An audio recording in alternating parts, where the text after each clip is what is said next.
and welcome back to the Unchewed Potato National Parks Podcast.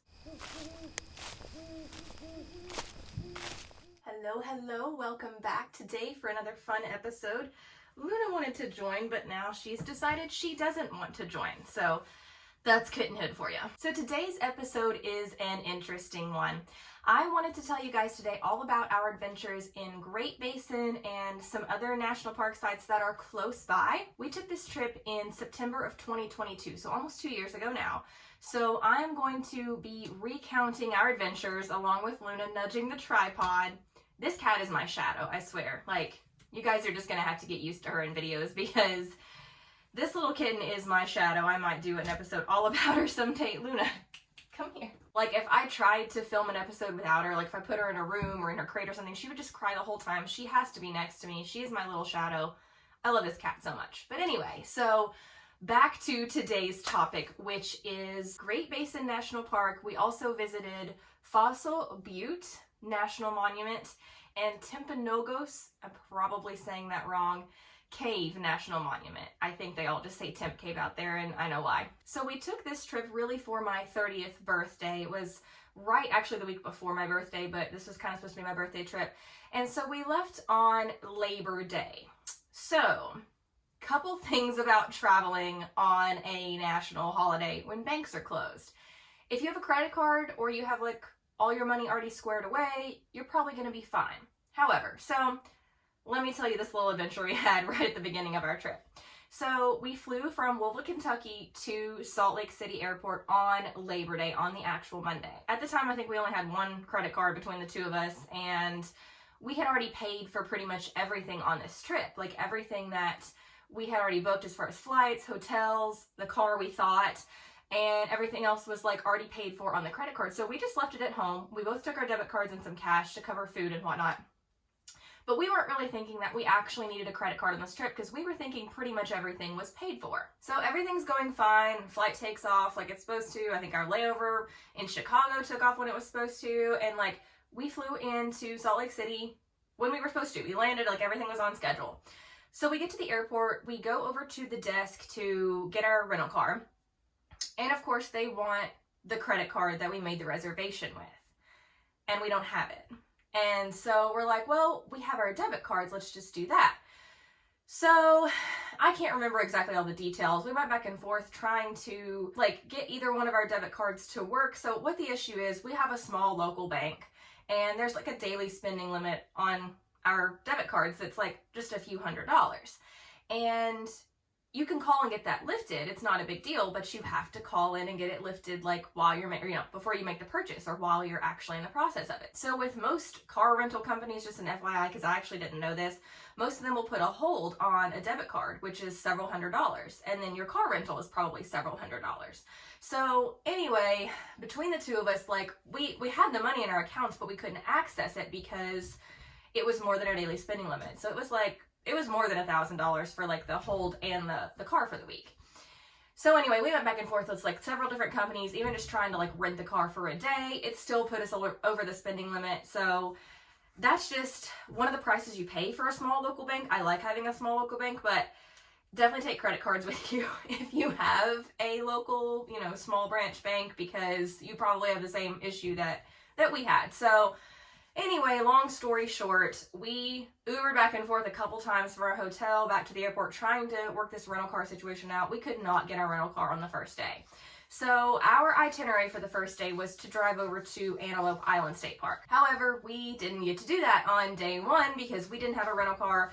It was going to be like an hour drive from our hotel to that park, and so it just wasn't worth the Uber. And so anyway, after our like second failed attempt to go back to the airport and get a rental car, we had an idea we thought was going to work and it didn't end up working out. So we just finally decided we were just going to hang around the hotel for the afternoon, maybe check out the local scenery. We had a hotel that was like right outside Salt Lake City, like right outside the city limits, kind of a small little community. And it was lovely there. It was beautiful. So we walked around a neighborhood, found like a little teeny tiny local park there that we kind of walked around in, found like a trail that kind of ran through the town. And then we actually ended up at a brewery. So we could see the mountains, the views were gorgeous, but it was hot. It was so hot there. Like, so Utah air is dry if you are not from that area. It's hot and it's dry. Kentucky air in September is still hot, but it's very humid. So it was just a completely different feeling for us. Like your skin just feels so different in the dry heat than it does in the humid heat. So we were parched. We had some water with us, but it was all gone. We'd walked like 3 or 4 miles by this point. So we were done. And so we stopped off at this brewery, got some local beers, had a great time there, walked back to our hotel, and we just kind of crashed for the evening. And I was upset. Like, honestly, at the time, I was like, oh my gosh, the trip's ruined. Like, we should have planned ahead better. I didn't think about this. And so, like, in the moment, the trip was, like, trashed. But everything was fine the next day. We woke up. Thankfully, Utah is 2, I think, hours behind Kentucky. So it was 6 a.m. there in Utah. Our bank opened at 8 a.m. Eastern time in Kentucky. So at 6 a.m. Mountain Time, I believe it was Mountain Time, we called our bank and got the hold lifted for the day. We were able to go get the car, and we actually saved a little money because we saved 1 day of a car rental. So instead of getting it on Monday, we picked it up on Tuesday. So something I learned from that experience was that you shouldn't plan anything major on your first day. Like, kind of give yourself a buffer day. The day that you fly in, don't plan anything that you can't miss, because you might miss your flight. Storms might delay things. You just never know what might happen on day 1 with travel. So that was my big takeaway as far as like trip planning, was don't plan anything big on the first day of arrival. So anyway, day 2 comes around. We've got our rental car. We had planned to go to Great Basin National Park. It was about a 3-hour drive from Salt Lake City. So we got our car. We were still able to go to the national park, which was huge for me to still be able to do that. Thankfully, we didn't miss any of that part of the trip. So we went to Great Basin, and it was just flat. Like, there's really nothing between Salt Lake City, Utah. Once you get out of the mountain range there's really nothing until you get to Great Basin. But it's way out there in the middle of nowhere, but it is so beautiful. And it's truly a basin. Like, you drive into the town, and you're just in, like, it looks like a giant bowl. I had never seen anything like that in my life. It was so gorgeous. And you're looking up at this mountain, and it's just an incredible sight. So a little backstory on the planning of this trip. When we originally planned it, we were actually going to hike 4 mountains near Salt Lake City. So at the time, I was a brand ambassador for the brand Ultra, which sells mainly shoes and some other things. They have like apparel and stuff now, but they have 4 trail shoes, or at least I think they have more now, but at the time they had 4 main trail shoes. So they had the Superior, the Lone Peak, the Timp, and the Olympus. So all of those are in the Salt Lake City area. They're all within, I believe it's the Wasatch Mountain Range. I'm probably saying that wrong, and I might not be correct about all those mountains being in that range, but I'm pretty sure they all are. And so we were like, you know what, we'll just plan like a week out there and just hike all 4 mountains. We already happened to have like all the shoes. So we were gonna hike Mount Superior in the Superiors, Lone Peak in the Lone Peaks, and so on and so forth. And so we had planned this for several months. We were gonna go do this for my birthday. And like 2 or 3 weeks before the trip, neither of us had been running or hiking or training at all summer. And so we sat down and realized like a couple weeks before that like we were not in shape for this. Like, each mountain was like anywhere between, I think, like 7 to 14 miles, just depending on the mountain. Like, to summit each mountain was going to be a huge hike each day. And we were just not in the shape to do like 50 miles of hiking within like 5 or 6 days. We just weren't in that shape at the time. And so we were like, okay, let's call an audible on this trip. Like, obviously we still had everything booked. We still wanted to do it, but we decided we were going to pick one mountain and spend 1 day hiking it. And then the other days we were going to do other things. So thankfully, Miss National Park Adventure over here was ready to go with some plans. Great Basin had obviously been on the list. You know, it's one of the national parks. It's obviously on my to-do list at this point, right? But it's so far from all of the other parks. Like, it would have been an entire extra 2 or 3 days probably added onto an itinerary to get to the park, to experience it, and then to drive back. So it was kind of one of those parks that I was like, man, this is going to be kind of hard to work in. Like, we'll get there, we'll figure it out, but it's going to be one of the difficult ones. Well, we looked it up, and it was closer to Salt Lake City than it was any of the other parks. Like I said, it was about a 3-hour drive, I think, from Salt Lake City. And I think the closest other national park that it was close to was like 5 or 6 hours. So we were like, well, it just makes sense. Like, let's just drive across the state line. It's barely in Nevada. Let's just drive across the state line and hit that park. So we got up early, drove over. Like I said, we come into this basin, and it's just absolutely gorgeous. It's in like I was going to call it a one stoplight town, but I'm not actually even sure there is a stoplight in this town. I think it's all stop signs. Like, that's how remote it is. And there's one little restaurant there that's like a little breakfast coffee shop in the morning, and then it like converts into like a really nice dinner spot in the evening. So we stopped there on our way in, got kind of like a little brunch, got some coffee and some like breakfasty type foods, drove on into the park, and the first thing that we had planned to do was do a cave tour, and I think it's pronounced Lehman Caves. I think that's what they were saying. I was saying Lehman because it's Lehman, but I think they were saying Lehman Caves. So might just be a difference in the, you know, Western versus East Coast accent. I don't know. But anyway, so that was our first thing that we had set up to do there. We had bought tickets. Thankfully, there were still tickets ahead of time, like 2 or 3 weeks ahead of time, there were still tickets. I would definitely recommend buying tickets for anything in advance. Like, as soon as you know you're going to plan this trip, buy the tickets as soon as they're available. I'm sorry, I'm being attacked by a bear down here. But thankfully, there were still tickets available, like I said, a couple weeks ahead of time, and we were able to get cave tour tickets. So this cave is really, really cool. Like I've mentioned before, I'm from pretty close to Mammoth Cave National Park, so I've been to that national park countless times. So it's huge, but it's not really all that cool. It's just like a cave, right? But all these caves out west, there's some more I'm going to talk about, or at least another one I'm going to talk about in this video. They're smaller, but they're really, really neat. Like, all the formations, there's like the popcorn on the wall, there's like all these like crazy formations coming down from the ceiling, and there's like little teeny tiny spots you can squeeze in. Mammoth Cave's obviously huge like this way, but Lehman Caves were huge this way. So it was like you could look up and just see forever. So it was really, really neat. Then there were some trails like right around that visitor center area. By the way, the cave tour is like right behind the visitor center, so super convenient there.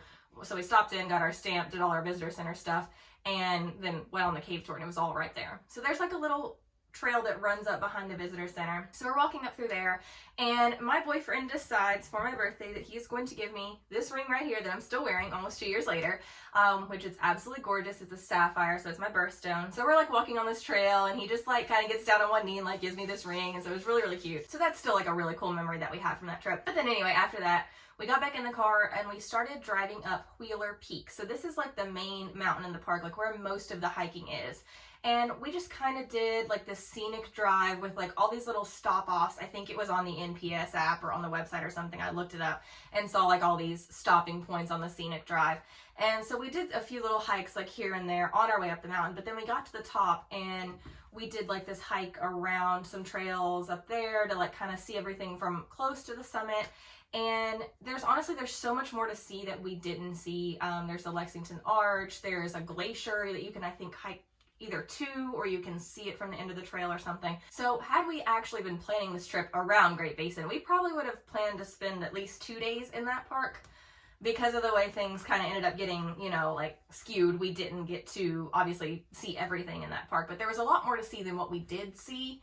However, I feel like we got a really good overview. Like, I don't feel the need to go back to that park. If it ever works out, I happen to be back in the area or passing through or close by or something, and I get another opportunity to go to the park, I'd be thrilled to, of course, but I feel like I got like my fulfillment from that park. So anyway, we didn't end up going any further on that trail because it was starting to get dark, and we knew we also had a 3-hour drive back to our hotel. So we went ahead and kind of ended our hike, went back to the car, started driving down the mountain. By then it's really starting to get dark. So we are leaving the park actually in like duskiness. So it's not completely pitch black by that point, but it's getting dim. So we stopped back by this restaurant, the same one there in town, and we got dinner and a local brew and got to talk to the owner there about where we were from. So it was a really super cool evening. And then by this point, it's like pitch black, but we're out in the middle of nowhere. So we're driving back to our hotel, and you can see the stars forever. It was so gorgeous out there. If you get the opportunity to experience national parks in darkness, like at night, do it, because there's usually not light pollution around a lot of these parks because a lot of them are so remote. And you're just seeing a different skyline than you would normally see probably in your town if you live, especially if you live in a city. Definitely take that opportunity and see the sky in a way that you normally wouldn't get to see it. So that was sort of our abbreviated day in Great Basin. Then on the next day, on Wednesday, we drove over to Wyoming, which was, I want to say, probably about 2 to 3 hours from the hotel as well. And we went to Fossil Butte National Monument, which is super cool. We jokingly called it the Butte the whole time. But it was a super cool place. I've said this before, and I'll continue to say it forever. The minor parks are so worth visiting. They may not be part of the 63 main national parks, but all these other little parks on the NPS registry are usually cooler than the national parks, or at least as cool as. So Fossil Butte was no exception to this rule. It was so neat. We went to the visitor center, which was kind of a pretty remote drive, like honestly kind of in the middle of nowhere. And then we drove back out, I believe. I think you have to drive back out of the park to really like hike to the butte itself. So we hiked up the side of this, saw all these like ancient ruins. Like, it was so neat, but it was so unbelievably hot. So we had on sunscreen, obviously, because we're like out in the middle of the desert. And the way that my skin felt as, I guess, my sweat like immediately evaporated through the sunscreen was a feeling I will never forget, and a feeling I never want to feel again, but I'm sure the next time we go out west, I'm sure we'll feel it there too. But yeah, anyway, that's just a random memory that I have from Fossil Butte. But it was so neat. We hiked up, like I said, the side of the butte, and you could see forever.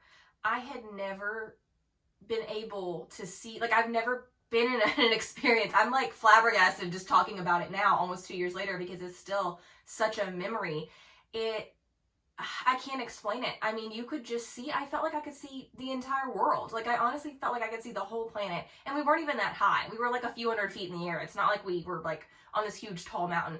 It just, there's nothing out there. So when you're in this part of Wyoming, like, it's so flat. And then you just see this random butte like up, I don't know where. It was crazy. So we got to see that, got to like actually climb up. They have a trail where you can climb up, you know, on the butte itself, and there's a little like ledge and whatnot. So we did that, and then we kind of continued to drive up through the park just to see a few other things. We had a little lunch picnic there in the park, and then we kept driving. We weren't really exactly sure where the road ended, so we kind of kept driving for a bit, and then we realized that I think we were still like on a park road, I guess, but we were like in the middle of someone's land, and so there were these cows that they were moving from one side of their farm to the other, and we got stuck in a cow jam. So we had to wait for probably a good 20 minutes for these literal cowboys. I'm talking like boys, like men with cowboy hats and boots on horseback, moving these cows across the fields. It was the neatest thing I've ever seen. And like, I'm from rural Kentucky. Like, I've seen cows. We had cows that would cross the road all the time back in my hometown, but I had never seen anything like this. Like, these were true cattle ranchers. Like, it was so neat. So we obviously really didn't have anywhere else to be. Like, we weren't pressed for time. So we just kind of sat there and like enjoyed it. And like the guys that were, you know, herding the cattle, they were like, sorry, you know, we're like, we don't care. Like, this is cool. Like, this is an experience for us Kentuckians, right? So anyway, that was a really neat part of the day. After we left that, we drove actually on through Idaho just a little. I found a state park called Bear Lake State Park that was half in Utah and half in Idaho. So to cross another state off our list, we drove like across the state line into the Idaho half of that park. And it was really neat. So Bear Lake, I don't remember exactly what it's called because I'm not like a geologist or whatever. I don't know anything about this kind of stuff, but like, long story short, you can walk like all the way out to the middle of the lake pretty much. You know, most lakes, like the shore drops off, or not the shore, but you know, like as soon as you start to walk into the water, like it gets deep pretty quick. Not Bear Lake. So it stays, like we were probably like a half a mile into the lake. Like we had walked forever. We kind of halfway, you know, kind of scrunched down and swam, and then kind of walked, and we walked out into like nearly the middle of this lake. And we were still only up to like our waist. So that was really cool. I was really glad we got to experience that. And the sand was like clay, it was mushy. So we hung out there for 2 or 3 hours. There were some other families that were kind of along the shore and kind of playing in the lake as well. It seemed to be just like a local spot where people would just kind of hang out on like the beach part of the lake and swim and whatnot. So that was really neat. I was really glad we got to do that. And it does extend down into Utah as well. So I don't know if Utah is different than the Idaho side, but the Idaho side was definitely cool. So anyway, we drove up from Wyoming. We're kind of driving up like this, well, for your guys' view, we're driving up from Wyoming this way, and we go to the beach up here. And then to drive back to Utah to our hotel, we had to kind of go back around the lake. So while we're going back down and to drive back down to Salt Lake City, we passed this sign that says the First Oregon Trail. And so we stopped off and we read it, and I guess that's like originally where the Oregon Trail went through, was there. So we didn't realize that. We had no idea we were gonna stop and see that. So that was another like really cool point of the day. So that was day 3 of the trip. Obviously we've already had some adventures, but day 4, let me tell you. So we were planning to hike Lone Peak. This was the one mountain that we had picked out of our original 4 that we were like, we can do this. This is the most exciting one. This, like, Lone Peak's our favorite shoe to hike in. So like, let's just do this. So I had read all this stuff online for months, obviously preparing for this hike, and I'd read stuff for the other mountains too, and you know, specifics of like what trail to follow, how to get to the trailhead, how to navigate this hike up to the summit of Lone Peak. And apparently what I was reading was old and outdated, because when we got there, so the parking area, like the main parking area at the beginning of the trail was intact, like everything was fine there. But everything I had read said, don't park there, drive on up another 3 miles to the next parking area. If not, you're going to add like 3 miles to your trek. I think it was 3 miles. Maybe it wasn't that far. Maybe it was like 1.5 miles or something. But anyway, so it was going to add like more mileage to the trip if you parked at the like main parking area versus driving on up to the next one. So we had decided, just because we weren't in great shape and we wanted to kind of like have plenty of time at the summit, we were like, let's just drive on up to that second parking area. Well, we get there and the trail's blocked. Like the road that used to be there is, I mean, it's like wide and graveled. Like it clearly used to be a road, but I don't know if they were having issues with erosion or maybe just the time of year they had it blocked off. I have no idea. But we had to park at that bottom parking area. So right off the bat, from the very beginning of the hike, we know that we're going to add some mileage. And like I said, I can't remember if it was 3 miles total we were going to add to the hike or if it was like 3 miles each way. I honestly can't remember it, but we knew we were going to have to add some mileage to our planned hike. We only had a certain amount of water, we only had a certain amount of food, and we were on day 4 of our trip, so we were already tired, and we weren't in like the best of shape anyway, and we'd already done some hiking for the last 2 days, plus a travel day. So we were already like, well, we'll be okay. Like, this isn't ideal, but like, we'll live. So we started like right at sunrise. We didn't want to start any earlier. We were just tired. We needed to get some sleep from the last couple days, but we started pretty early in the morning, so we were okay. So we get on up to what I guess we figured out was like the next parking area, and the thing that I had read said to like take this certain trail to like start switchbacking, you know, your way up the mountain or to the summit.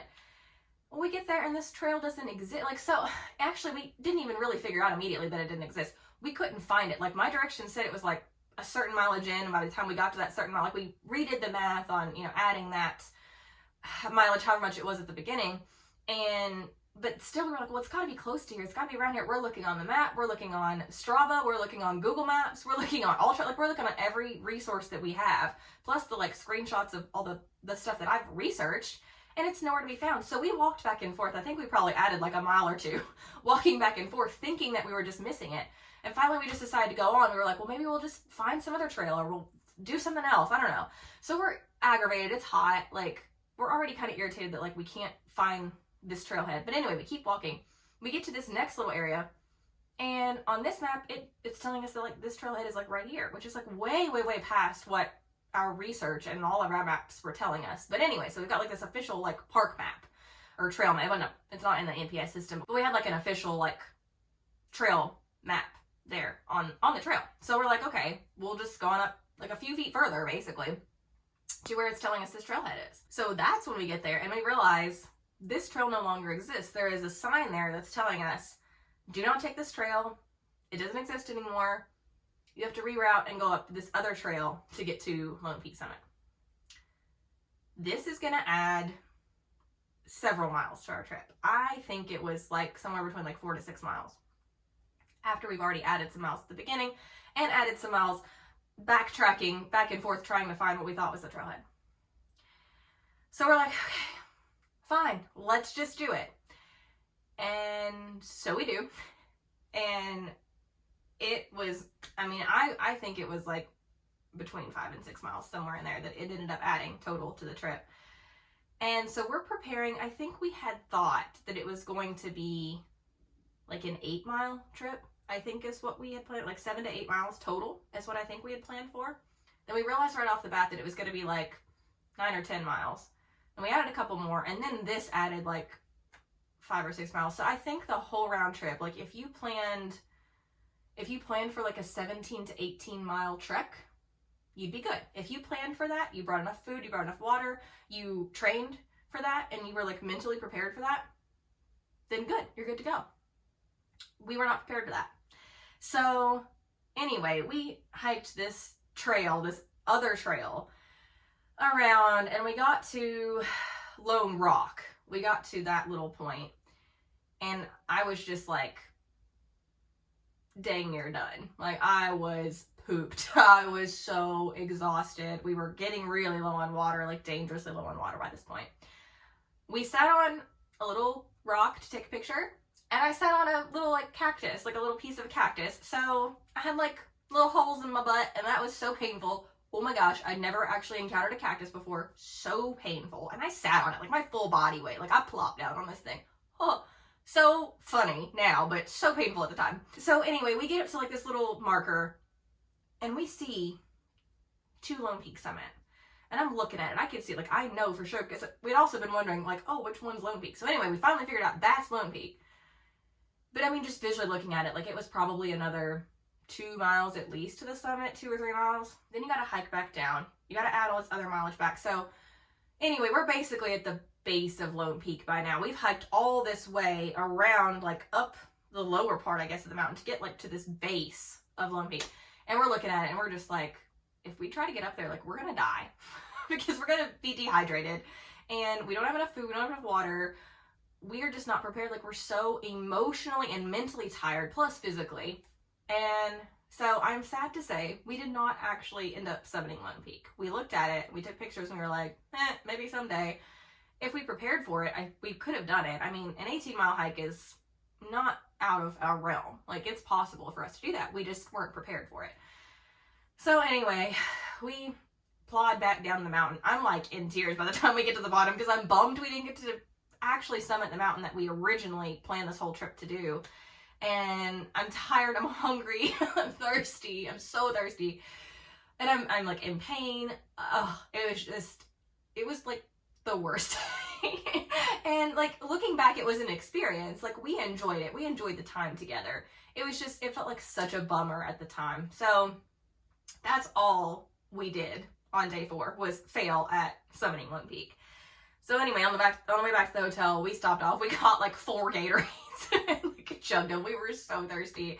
I think we stopped off and got some pizza because we were also hungry. And yeah, we went back and like crashed at the hotel at like 5 p.m. And it was kind of a bummer because we had spent all day failing at not hiking. You know, we failed at hiking the mountain. We didn't actually hike the mountain, but it is what it is. So we'll definitely go back to Salt Lake City. I think like flying into there is probably the best point for several other parks. And so we've already planned to at least hike Lone Peak. If we end up hiking those other mountains someday, cool. It's a plan we had. We might get to it. But definitely we gotta go back and hike Lone Peak because it was such a bummer of a day to like see it. And it's like so close, but like you've already come so far and you know you have to go back. What an experience. What a day. So then on day 5 of the trip, we stayed pretty local. We went to Temp Cave that morning. We had tickets booked for a cave tour there, and Temp Cave is unique because you have to hike up to the cave. I think there are accessible ways to get there.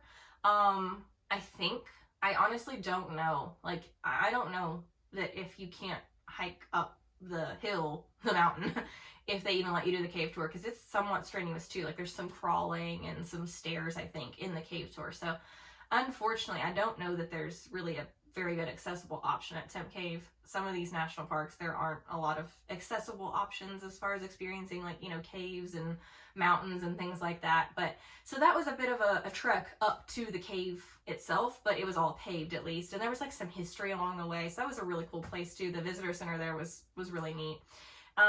So we did our Temp Cave tour and that was a couple hours. Like, I think the tour itself was, and it was really local there to Salt Lake City, so we didn't actually have to like drive all that far to even get to Temp Cave. So we were done with that, I want to say like early afternoon, and we were like, well, we have the rest of the evening that's kind of unplanned. Let's go to Antelope Island, because that's what we were going to do on day 1. So thankfully we still got to go do that. we did drive out there. Like I said, it's about an hour from Salt Lake City, like where our hotel was, actually around to it. But it's a little island in the middle of Great Salt Lake, which, by the way, is not really much of a lake anymore. Super bummer. We actually, when we went out to Antelope Island, we actually intended to get in Great Salt Lake because what I had read was that it's so salty that you can float on the water like almost like a sensory deprivation type thing. And I was really excited for that, but we could not actually get out into the lake. So from like the beach where we were at Antelope Island, it was, oh my gosh, probably at least half a mile, if not a mile, like to the actual water line. It was just all mud in between. My boyfriend actually tried to get out there and like immediately sank in the mud. Like it was like quicksand. So, and so gross. So we didn't actually end up getting in Salt Lake, in Great Salt Lake. I don't know that you still can. I don't know if anywhere you could actually get in Great Salt Lake. It's still like, I mean, it's still there, I guess, but it's drying up rapidly, which is really sad. But we still enjoyed the rest of our time on the island. We didn't see any antelope. Apparently, you're supposed to be able to see a lot of antelope out there, hence the name. But we did see a group of bison. So we were driving through the park, and there was a car in front of us that was like stopped in the middle of the road. And we were like, what the heck? What are they doing? And then we looked around on both sides, and we saw these bison out in the field. And so we realized they were stopped for that. So we actually pulled off the road. There was a little pull off there. And so we actually parked our car and got out and like took pictures from afar of the bison. Do not approach a bison. Do not get close to a bison. If a bison gets close to you, I mean, do what you gotta do. Like, you know, don't make any sudden movements, don't run. But, you know, you can't control that if they approach you, I suppose. But don't approach one yourself. Like, just take pictures from afar.